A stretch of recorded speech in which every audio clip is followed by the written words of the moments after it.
Hey, I just got back from the Plein Convention and Expo in Branson, Missouri, and I thought I'd share with you a few highlights of the event.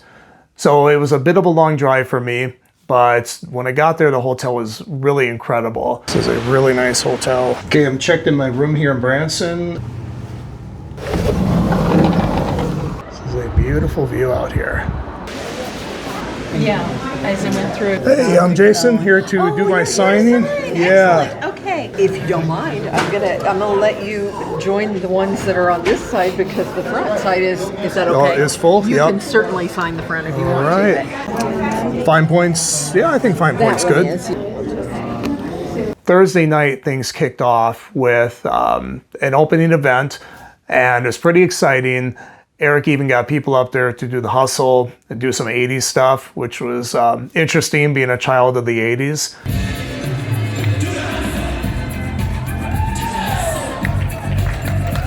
And then we woke up Friday morning with some incredible demonstrations. There are some really incredible artists there, such as Kevin McPherson, Don Demers, and Daniel Keys. I got to meet them and talk with them, which was really great.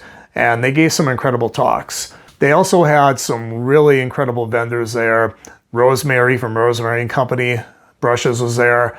One of the highlights for me was meeting Rosemary. And I went up to her, I thanked her for making such incredible brushes. And she actually shocked me. She said that I was, in her words, one of her heroes. And I about fell over because this is a person who is around top-notch artists all the time, like Scott Christensen, and she knew Richard Schmid really well. And she said she sees artwork all the time online, but she said, when I get in front of one of your paintings, I stop for like 15 minutes and look at it. And for me, that was a really awesome compliment, very humbling at the same time. It was really awesome meeting her. She was a very, very sweet person. And if you haven't tried Rosemary brushes, I highly recommend you do. This is not a paid endorsement or anything. She just makes some really great stuff. There were other vendors there too. And it's really neat being able to go to something like this and seeing the new materials they had, trying them out, and talking about them with other artists and the people who manufacture them. Friday afternoon, we jumped on some buses, found out I got to ride the VIP bus, which was cool, and we went to College of the Ozarks, and some really neat stuff to paint there. There was swans going around the wetlands, some neat buildings. I ended up painting a young lady, a young artist who was there as well. It was a bit of a challenge, but it was a lot of fun to do that. When we got back to the hotel, I was told that I get to attend the VIP dinner at Top of the Rock Museum. So we jumped back on the bus, we headed there, and this place was incredible. Now, you know that I'm a Western artist.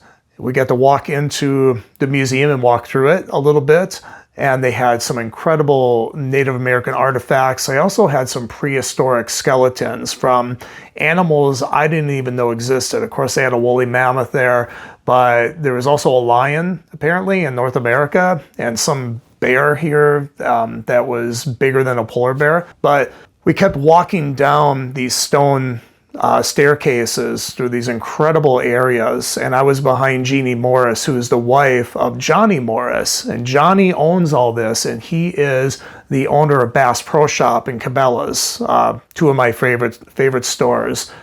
So we kept going down and then finally opened up into this incredible dining area, and we had some really great food and drink, and it was a lot of fun, and I felt very honored to be able to attend that event. Saturday early afternoon was the time for my demonstration. I was a little bit nervous getting up on a stage by myself, but I couldn't record it because there was no recordings allowed in the during the demonstration. Streamline Publishing, of course, did, but I heard that my talk went over really well. When it started, there was probably about 70 people in the room, and I didn't know what to expect my first time being there. But toward the middle of the talk, it looked like the room was about full. Now, this is just quick glances, but from what I could see, there wasn't much seating space left, and there were people standing in the against the back wall. I gave my handouts there. I talked about shadows and rocks. I also gave a demonstration showing how to approach this with actual paint. But the feedback I received was really gracious and tremendous. I kept hearing all weekend that the talk really helped them. So after the afternoon demos were done, we boarded the bus and we went to Big Cedar Lodge. And there was some really neat architecture there. A lot of almost like a Victorian look to some of these things. But it overlooked this really big lake. And you just see artists all over the place painting. And I think that's one of the most incredible things about this is that there's artists everywhere when you attend these things. So we painted there, and I ended up doing a window scene with some flowers and vegetation in front of that. Really just trying to capture the way the sunlight was hitting that stone. Saturday night, we had some fun, staying up late with some of the other artists, talking shop with them. Okay, actually heading outside here because there's a whole bunch of artists here at Pace when they're painting at night right outside the hotel. So we're gonna go check this out.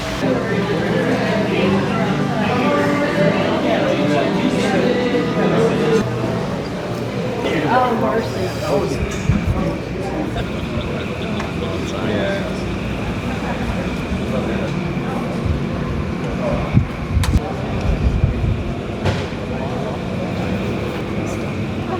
Yeah, she's great. I would wear. I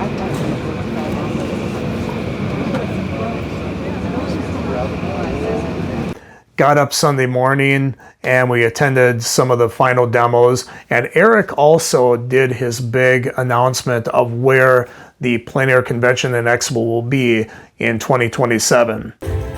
This year, we go somewhere unforgettable.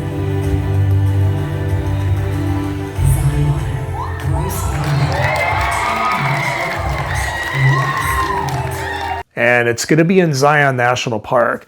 He's going to have some heavy hitters there, such as Clyde Aspavig, Matt Smith, some of the top landscape artists in the world. So that's going to be a really exciting event. And also Zion National Park. I've never been there, but it's an incredible place to paint. I can just tell that from the photos I've seen and the paintings that other artists have done from that area. We boarded the buses on Sunday early afternoon and went to Finley Farms.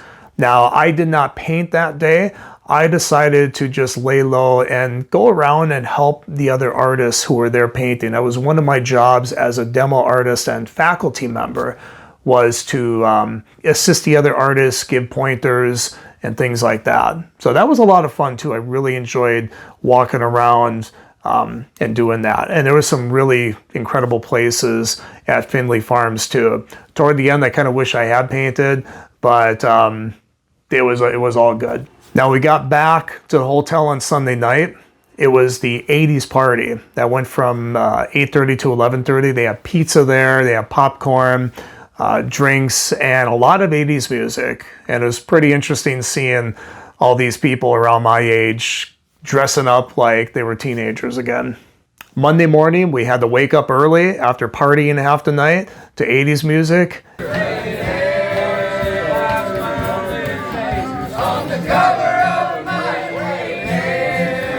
And we went to Dogwood Canyon.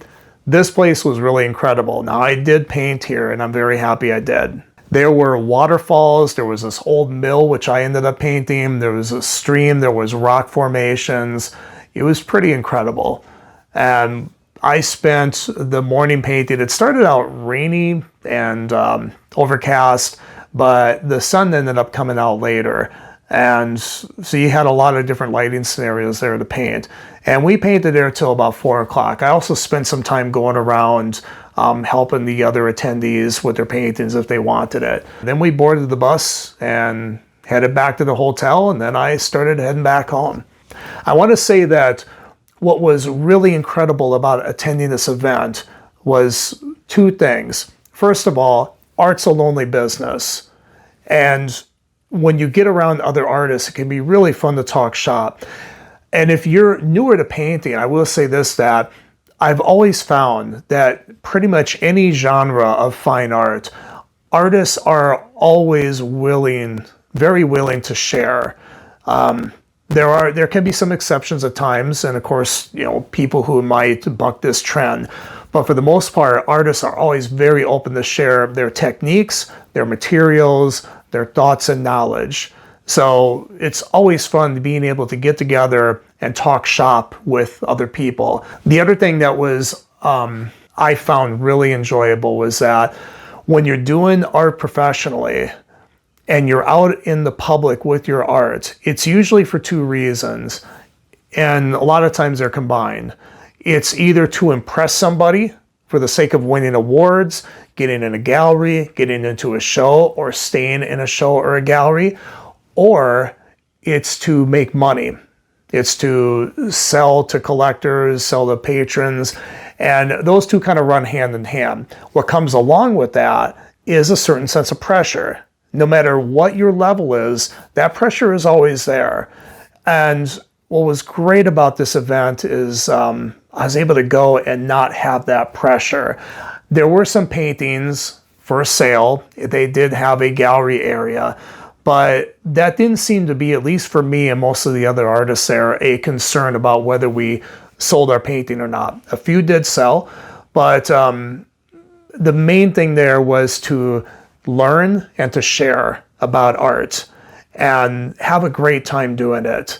And it opened up new ideas for me and just a new approach toward art where I can do it for enjoyment, and it doesn't always have to be this rigorous painting for the market. You shouldn't do that anyway, but that temptation is always going to be there when you're doing it professionally. So going to something like this, even for professional artists like myself, can be very valuable because you can just let loose and enjoy the craft. The one thing I did not like about the Plein Convention and Expo was the lack of sleep. I didn't sleep much when I was there because there's so much going on. They start pretty early in the morning and they have things going well into the evening. Plus, all the artists like to get together and do some partying afterwards. And that was my fault. So I was one of those guys who did that. So if you do go, get some sleep beforehand. So I hope you found this informative. And if you do have any questions about my experience at the Plein Convention and Expo, feel free to reach out, send me an email.